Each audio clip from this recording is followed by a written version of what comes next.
Hi viewers, మీ చుట్టూ జరుగుతున్న పరిస్థితులను గమనిస్తున్నారా? అంతా బాగుందా? అలా అని అప్రమత్తంగా లేకుంటే అంతే సంగతులు. గుడిలో లింగాన్ని మింగే మోసగాళ్ళు మీ చుట్టూ తిరుగుతున్నారు. ఆదమరిస్తే ఆవిలించకుండానే పేగుల్ని కత్తిరించుకునే కంత్రిగాళ్ళు ఉన్న సమాజం ఇది. అందుకే మోసగాళ్ళ నుంచి, నేరస్తుల నుంచి మిమ్మల్ని జాగ్రత్త పరిచే మా ప్రోగ్రాం క్రైమ్ అలర్ట్.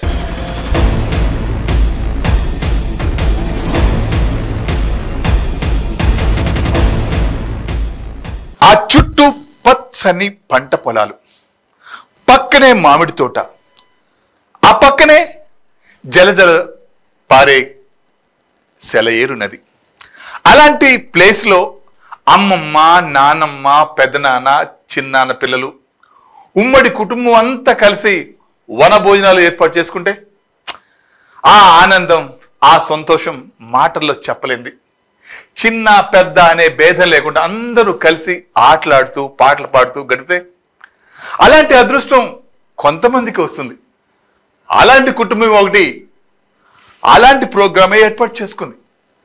ప్రతి సంవత్సరం అలా ఎంజాయ్ చేయడం వాళ్ళకి ఆనవాయితీ. ఎప్పట్లాగానే ఈసారి కూడా ఆనందంగా గడుపుతుంటే ఒక్కసారిగా ఆ ప్రాంతంలో తేనెటి తీగలు పైకి లేచాయి.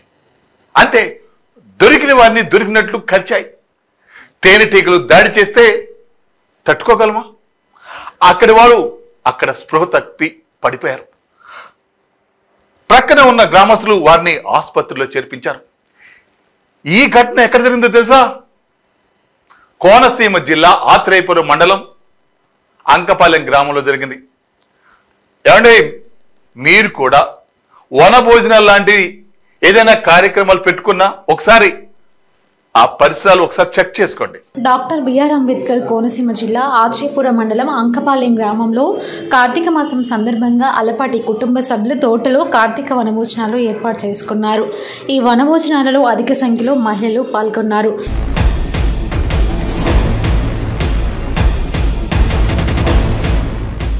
అయితే మహిళలు అందరూ భోజనాలు చేస్తుంటే ఒక్కసారిగా తేనెటీగలు దాడి చేయడంతో సుమారు 25 మందికి గాయాలయ్యాయి. 10 మంది అపస్మారక స్థితిలోకి వెళ్లడంతో వెంటనే వారిని రావులపాలెంలోని భవానీ ఆసుపత్రికి తరలించారు.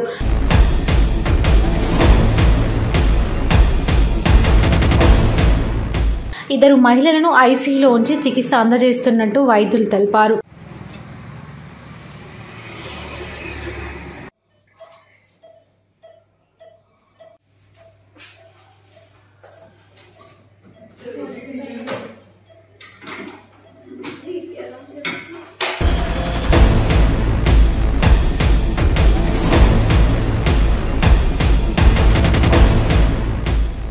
పిల్లలను స్కూలుకు పంపడమే కాదు, వాళ్ళు స్కూల్లో ఏం చేస్తున్నారో తెలుసుకోవాలి.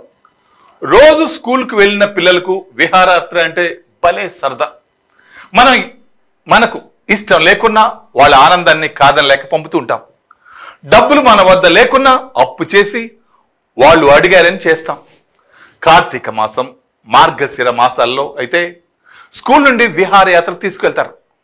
అక్కడికి వెళ్ళాక వాళ్ళను ఆడుకోమని గాలికి వదిలేసి టీచర్లు ముచ్చట పెడుతూ కూర్చుంటారు. ఒకవేళ ఏదైనా ప్రమాదం జరిగితే దానికి ఎవరు బాధ్యులు? అక్కడ అదే జరిగింది. ఖమ్మం జిల్లా మడిపల్లి పాఠశాల విద్యార్థులను పెనగంచిప్రోలు వన సమారాధనకు తీసుకెళ్లారు. పక్కనే ఉన్న కొరణలో ఈతకు దిగి 2 విద్యార్థులు నీళ్లలో మునిగి చనిపోయారు. ఆ పిల్లల తల్లి కడుపు కోతకు ఎవరు సమాధానం చెబుతారు? అందుకే పిల్లలను విహారయాత్రకు పంపినా గంటకు ఫోన్ చేసి పరిస్థితులు తెలుసుకోండి. టీచర్లు అలర్ట్గా ఉన్నారో లేదో ఒకసారి తెలుసుకోండి. మన పిల్లల మీద మనకు ఉన్న బాధ్యత మరొకరు ఉండదు అని మీరు గుర్తుపెట్టుకోండి. ఎన్టీఆర్ జిల్లా పెనుగంచిప్రోలులో విషాదం చోటు చేసుకుంది. ఖమ్మం జిల్లా మడిపల్లి పాఠశాల విద్యార్థులు పెనుగంచిప్రోలు వన సమారాధనకు వచ్చారు.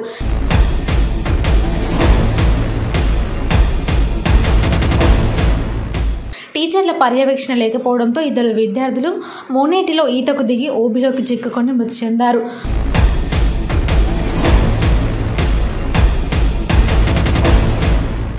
మృతులు శీలం నర్సిరెడ్డి, నీలం జస్వంత్గా గుర్తించారు. జార్లర్ల సహాయంతో మృతదేహాలను వెలికి తీశారు.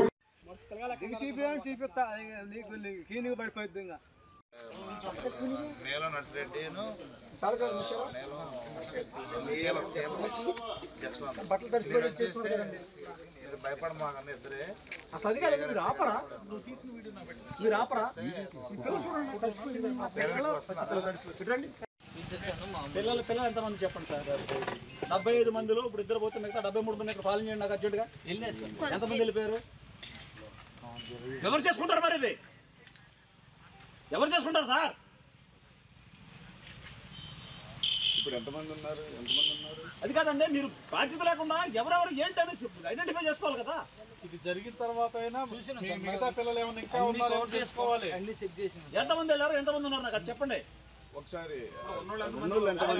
ఇందాక నుంచి నేను వచ్చి అడిగితే 85 అని చెప్పారు మీరు, ఇప్పుడు 75 అని చెప్తున్నారు మీరు.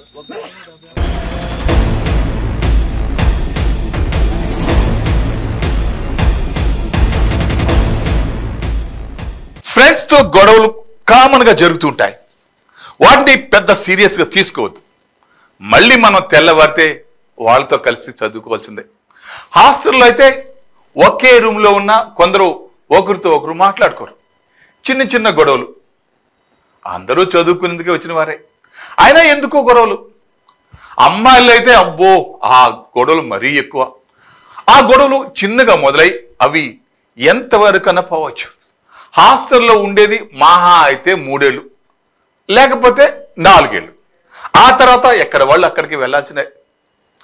ఆలోపే తీవ్ర నిర్ణయాలు తీసుకుంటారు. మీరు కూడా తల్లిదండ్రులు, మీరు కూడా పిల్లలు చెప్పండి, బాల్యంలో గొడవలు కామన్, వాటిని సీరియస్గా తీసుకోవద్దని.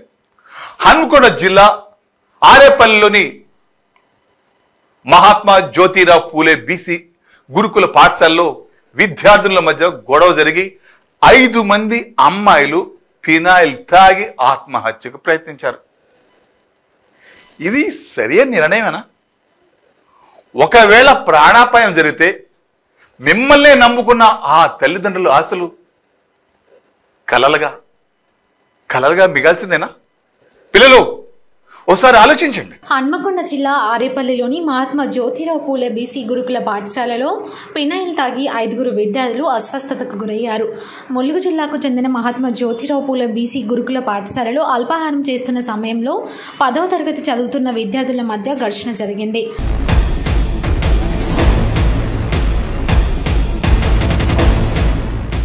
మాటల దూషణల కారణంగా 5 విద్యార్థులు తీవ్ర మనస్తాపం చెందారు. దీంతో బాత్రూంలో వాడే ఫినాయిల్ను ఒకరి తర్వాత ఒకరు 5 తాగారు.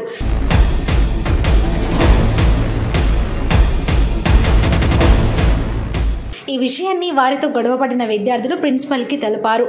అస్వస్థతకు గురైన విద్యార్థులను వెంటనే ఎంజీఎం ఆసుపత్రికి తరలించి చికిత్స అందిస్తున్నారు.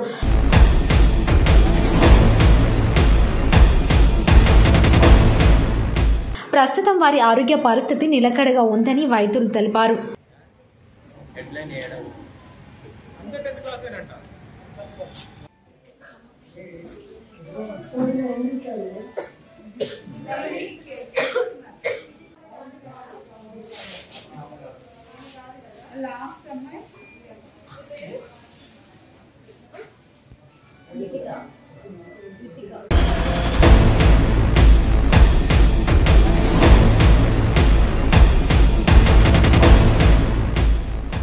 ఒక ప్రభుత్వ ఉద్యోగి ఇంట్లో కంటే ఆఫీసులోనే ఎక్కువగా గడుపుతారు.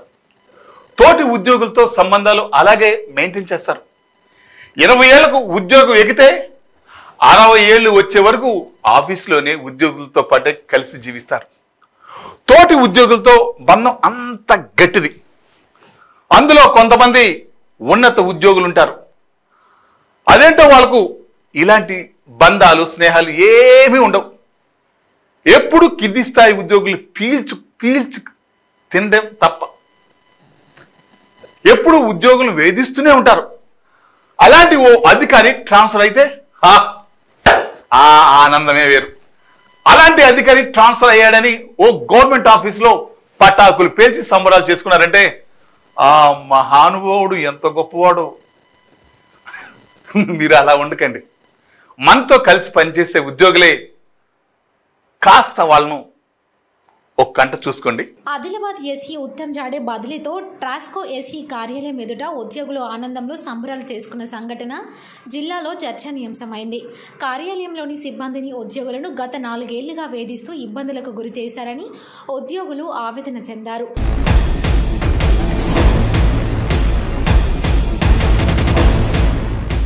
ఎస్ఈ బదిలీతో పాటు టపాసులు పేలుస్తూ బ్యాండ్ చప్పుల నడుమ నృత్యాలు చేస్తూ ఉద్యోగులు సంబరాలు జరుపుకున్నారు.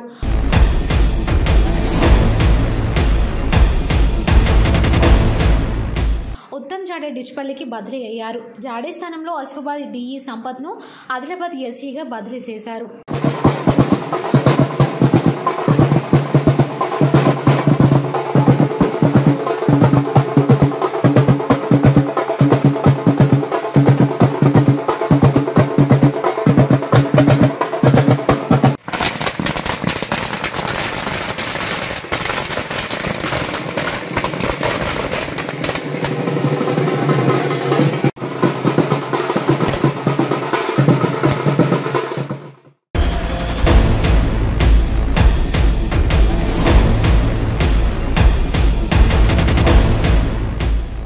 ప్రాణం చాలా విలువైంది. పిల్లలపైన పెద్దలు ఎన్నో ఆశలు పెట్టుకుంటారు. వాటిని సాధించడానికి ప్రయత్నం చేయాలి. యువత ప్రాణాలతో చెలగాటం ఆడుతూ ఉంటారు. ఒకవేళ పట్టు తప్పితే ప్రాణాలు గాల్లో పోతాయి. మీ మీదే ఆశలు పెట్టుకొని జీవిస్తున్న వాళ్ళు ఆశలు అడియాశలు చేయకండి. బైక్ రేసులు అంటూ స్టంట్లు చేస్తుంటారు. కనీస భద్రత పాటించరు. ఇంకో మాట చెప్పనా, స్పోర్ట్స్ బైక్ వాటికి రూల్స్ అండ్ రెగ్యులేషన్స్ వేరే ఉంటాయి. వాటి ట్రైనింగ్ వేరే ఉంటుంది. అంతేగాని మామూలు బైక్తో స్టంట్ చేస్తే ఆశలు గల్లంతే. ఆ నిర్లక్ష్యమే ప్రాణాలు తీస్తుంది. ఈ వీడియో ఒకసారి చూడండి. తల్లిదండ్రులు, మీరు మీ పక్కన వాళ్ళకి, పిల్లలు మీ ఫ్రెండ్స్ కూడా చెప్పండి. ఫ్రెండ్స్ ముందు స్టంట్ చేయబోయి ప్రాణాలు కోల్పోయాడు. కృష్ణా జిల్లా పెనమలూరు నియోజకవర్గం ఉయ్యూరులో హైదరాబాద్ ఔటర్ రింగ్ రోడ్డుపై బైక్ రేసుల తరహాలో హైవేపై రేసులతో యువకులు దడ పుట్టిస్తున్నారు.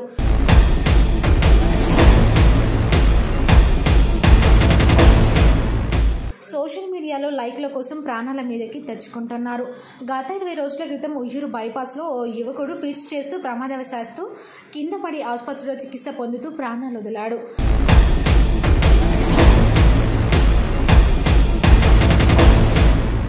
ఫిట్స్ చేస్తున్న వీడియో ప్రస్తుతం ఇప్పుడు సోషల్ మీడియాలో వైరల్ అవుతోంది.